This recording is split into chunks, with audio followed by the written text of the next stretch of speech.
Hey guys, hari igihe urya ugira ikibazo cyo kuba udashaka ko umuntu amenya ko wasomye SMS ze kuri WhatsApp cyangwa ahandi, bitewe nyine n'impamvu runaka simbizi, wenda njye bijya bimbaho, ariko ubwo nawe nyine niba bikubaho, uyu munsi cyara hamwe twigane iri somo. Ndakeka ni benshi baryifuza kandi barikeneye. Tugiye kugigira hamwe dutuje kandi mu mahoro y'Imana abane natwe kugira ngo tubashe gusobanukirwa iri somo kandi binyuze mu mucyo. Njye mugiye kubana rero ni Tech How 250. Iyi ni YouTube channel ikomeje kubagezaho ibintu bisobanutse.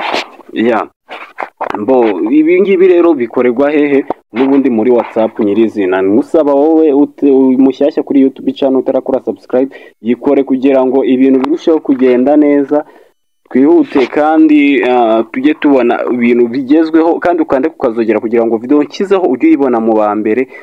Nibigutinze nyine ujye tuyibona mu ba mbere. Kandi niba ino video igiye igushimishije, wibuke kuyisharinga kuri bagenzi bawe kugira ngo nabo bayibone, kandi wibuke kuyiha like ndetse unanyandikire muri comment ikindi nagufasha, kandi unanyandikire umbwire niba yagushimishije kandi cyangwa niba byakunzwe. Ejo bundi nzabereka n'uburyo wakoresha phone yawe ya Airtel Reason to Imagine, umuntu yaguhamagara igahita ivuga izina ry'uwo muntu ikarivuga. Naberetse uburyo wahita uribona, niba mutarayibonye mumbwire mbahe link ya video, uburyo uhita yandika y'uwo muntu udasanzwe umunsi. Ubwo nzabereka uburyo ihita ivuga izina ry'uwo muntu guhamagaye, nyine niba musanzwe muvugana cyangwa niba udasanzwe umunsi ikavuga n'andi magambo. Gusa abo babanye nanjye muri iyo video babonye uburyo wakwandikira umuntu nyine yaguhamagara ugahita ubona izina rye udasanzwe muvugana. Twihuse rero, ugomba kubana nanjye muri iyi video kugeza irangiye kugira ngo ntihagire na gato kagucika. Ahangaha rero icyambere ukora, uraza muri WhatsApp nk'ibisanzwe, wirinde kwihutisha video kugira ngo ntihagire na kamwe kagucika, kuko harimo uturanga twinshi tugiye dutandukanye. Rero kande kutu tudomo dutatu, numara kwakanda uraza ukande hano handitse setting. Iyo umaze gukanda handitse setting rero uraza ukareba ahangaha, kamabereke ahangaha handitse privacy. Iyo umaze gukanda kuri privacy rero ukora iki? Dore uza ahangaha. Muri kubona ko handitse last seen and online. Ushobora kubishaka ko umuntu wenda atazajya abona ko wasomye iyi SMS ariko waba uri online akabimenya. Turebe uko bikorwa. Ukanda ahangaha kuri last sign. Urabona ko hose hari kuri everyone. Wenda tugiye kubikora byose nyine namenye kuri online, ntanamenye ko wasomye nyine SMS yiwe.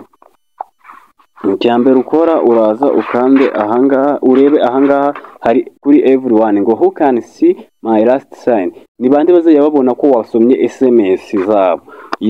My contact nabo fitiye nimero, my contact exception cyangwa ni nobody. Icyambere ukora, uraza ukande gato. Niba ushaka ko nta muntu uzajya umenya ko wamusomeye ubutumwa, uraza ukande hano kuri nobody. Tegereze gato. Murabona ko hahise hahinduka, bihise biza ahangaha. Ni ibingibi nashakaga ko bwa mbere na mbere mumenye. Ndakeka muri kubisobanukirwa. Niba ushaka ko rero nta muntu uzajya kumenya ko uri online, nahangaha uraza uhavivuye. Hano haranditse ngo same as last seen. Ubwo niba ibyo washyize ahangaha hejuru nibyo biraba biri naha hasi, kuko biraba bimeze nyine nk'ibiri kuri last sign.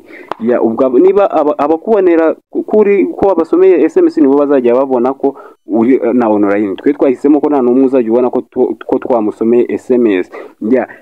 Rero ubwo nanga tugiye guhitamo ko nta muntu uzajya ubona ko turi online. Ndakeka iyi video rwose kabisa irihuse kandi isobanutse neza.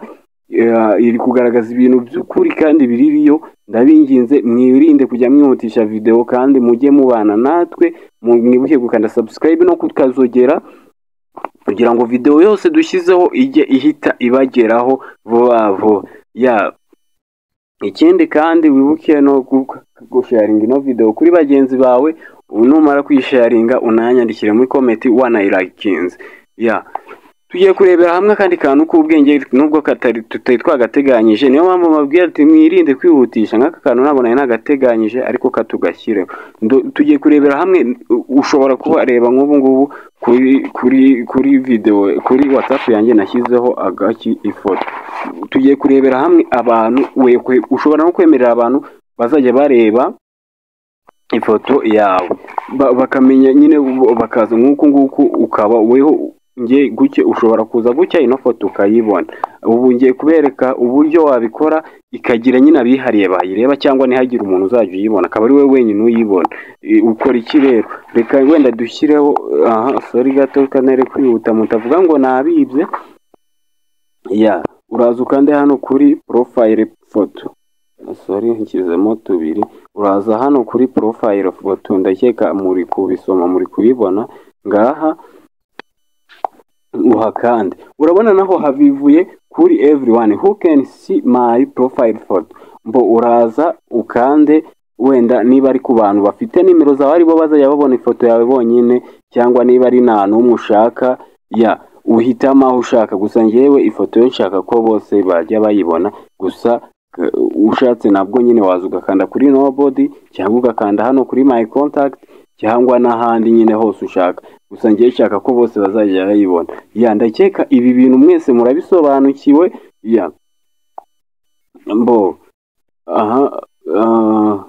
Abazajya bareba n'amateka n'ibijyanye na channel yawe. Nanone dora kandi kantu, ni bande bazajya bareba status zanjye. Kanda ahangaha aka kantu ko wibuke no kugahindura,